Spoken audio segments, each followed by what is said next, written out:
Today we're going over the Double Special Heroes banner for November 2024 in Fire Emblem Heroes. This month's banner is tied to FEH Black Friday celebration. This means there are some easy quests to do where you can get 100 Ephemer 11 Divine Codes, and then 5 First Summon tickets for this banner. With the free summon, that's 6 chances at glory, so let's go over the 8 seasonal units you can try to get. For those that plan to spend on orbs, we have Black Friday deals, and these packs are just a better value compared to their closest orb pack equivalent. You can also purchase these a couple times, except for the last one. Most interesting is that $40 pack with an attuned Peony. For some, that may be an extremely good deal if you were using Peony to pass on skills. Now onto the lineup for today. In red, we have Bridal Lapis and Dual Summer Gullveig and Sather.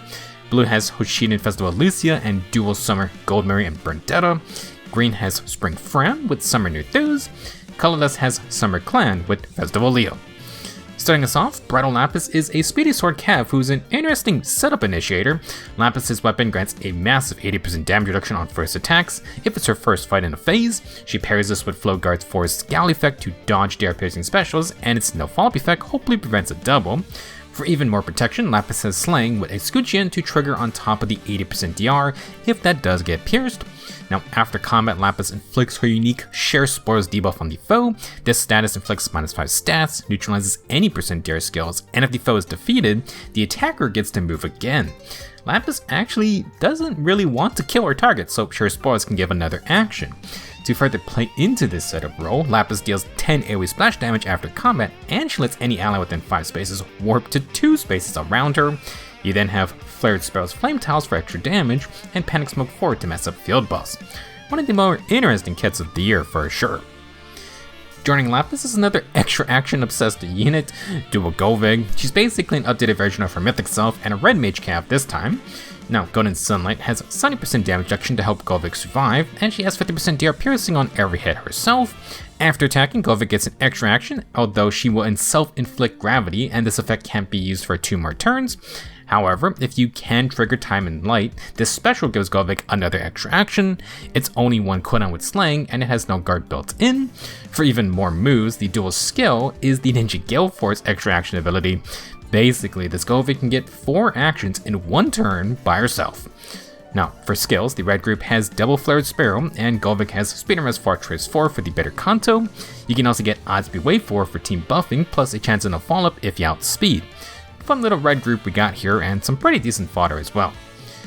Moving on to the blue group, we have Hoshiden Festival Lucia. She's essentially an updated Lance Infantry version of her original self. Lucia bends the rules of combat by giving herself and her enemy the effects of Feud, No Follow-Up, No See Disrupt, and Hardy Bearing. She also completely negates any and all special triggers, plus Breezy Spear just gives Lucia distant counter, meaning you have to fight her. One way to help and fight against Lucia is with statuses. You can also just stack a ton of stat buffs, although Lucia doesn't affect % damage reduction. That is one of her issues, and she also doesn't have innate DR piercing or flat DR. Extremely interesting, but new units are so strong they can overpower Lucia despite her unique mechanics. She for sure needs extra statuses to try and compete. Now when it comes to fodder, Lucia has Rally Up Speed Plus and Attack and Speed Bulk 4. She has the Tier 4 Kanto Control, which is literally the same as the Tier 3 if you want to counter Kanto. Firm Kanto Curb is just the anti-Dual Leon for Mortis and Sather skill since it negates the turn-ending effects of those units. Our other blue unit is Harmonic Goldmary, another speedy lance infantry, although Goldmary sacrifices all res for excellent base defense. Her Diva Parasol inflicts long-range attack and speed debuffs with low attack and speed, but Goldmary has to win a defense check. In combat, this is a Slaying Lance with plus 14 stats, true damage based on 50% attack, it inflicts guard, and it will heal 7 HP after combat. Now, for their Harmonized skill, Goldmary and Bernie grant plus 60 bits of Resonant Shields, Bonus Doubler, and the Bulwark as a status.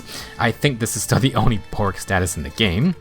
To go with her relatively simple weapon, Goldmary has the Lagoo's Friend plus Godly Reflexes setup. Absolutely wild to have on a base kit.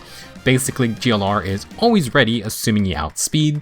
This is accompanied by Attack and Speed Finish 4 for more true damage and healing. You then got Even Attack Wave N, which buffs attack for the team, and if you have higher attack than the foe, you actually get 5 true damage and 5 HP healing on hit. Very similar effect to the Finish 4 skills. In terms of fodder, Goldmary is absolutely stacked for sure. Moving on to the green group, we got Spring Fram. She's an active infantry unit with some speed, and Fram tries to implement Engage's Chain Guard ability. Fram grants +4 stats and percent damage reduction to nearby allies equal to her current HP value with a max of 60% DR at 60 HP. If Fram activates this effect, she will lose 1 HP, and if her HP is not at max, she only gets half the percent DR value. To reset, Fram heals herself and nearby allies for 7 HP each turn. Percent DR support isn't what it used to be, but Fram's 60% is double than what most other percent DR support auras provide.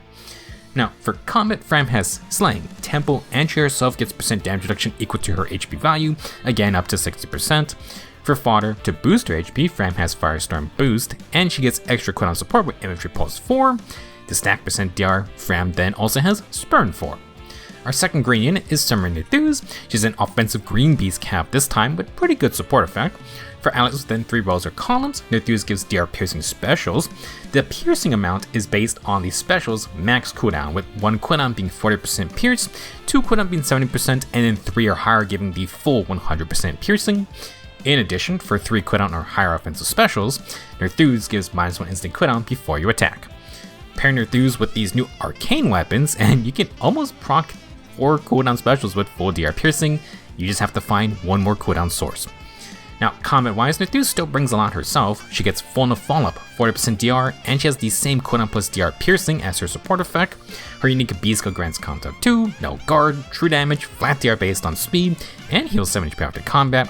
Instead of the Gale Force type playstyle for Mythic Self, Summer Nethuse is more about bringing the pain.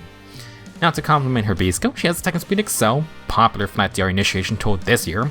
Nethuse also has Beast Threaten, which debuffs foes with -7 defense and panic, plus it buffs the user with +6 attack and the times pulse effect. Very synergistic with Nethuse's cooldown effects, and it can work nicely with those new Beast specials from this year. Our last group for today actually has 2 4-star focus units. First up, Summer Clan is a high speed and res dagger. We actually have very few high res dagger units.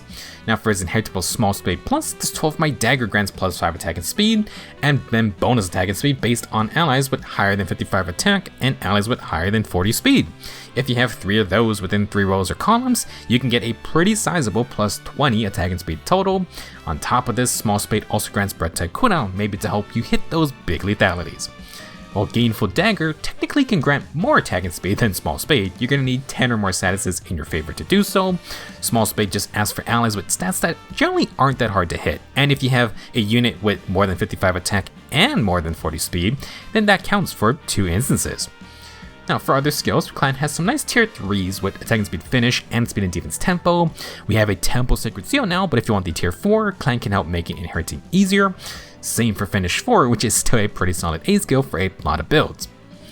Now our other 4-star focus unit is Festival Leo. He's a rare colorless mage cav with high attack and res, but unfortunately he has no unique weapon. We don't know if the devs are going to give us an arcane colorless tome anytime soon, so weapon choices are pretty limited. At least Leo brings another option for units like LeBron. Now, Juicy Bucketful isn't that bad. Each turn you get +6 attack field buff and a free follow-up status for initiating. You get +4 stats in combat, and then true damage equal to positive statuses active on the user and the foe. Each status will grant 5 true damage up to 25 total. If you can stack that with other true damage effects like Treachery or Dominance, you could have a pretty spicy hard-hitting mage. Now for other skills, Leo is another Stillwater 3 source. You can find this on Spring Linhardt or Teeth Time Tip 2. For his rare fodder is Fatal Smoke 3.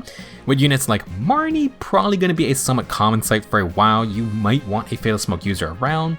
Sadly, the anti-miracle effect is only from the tier 4. Now, the anti-healing of deep wounds though is still great to have, so having the tier 3 is still pretty useful. If you plan to summon, I wish you good luck, because oh boy do we have a lot of holiday banners coming up.